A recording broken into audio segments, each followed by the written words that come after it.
Всем привет, приветствую на канале. Сегодня написал один из подписчиков, как правильно зафиксировать крышку багажника для того, чтобы достать запасное колесо. Смотрите, у нас есть такая ручка. Открываем. Далее находим вот здесь с левой стороны крючок. Номер крючка я оставлю в описании под этим видео.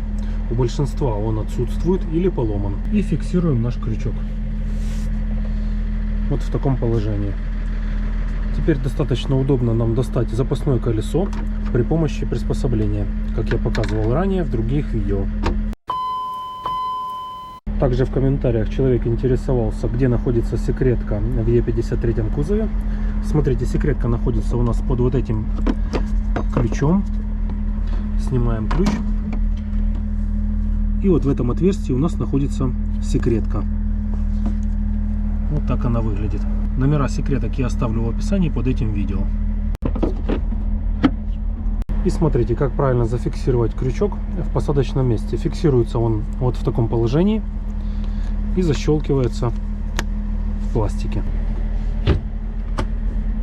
Надеюсь, видео будет полезным. До встречи на канале.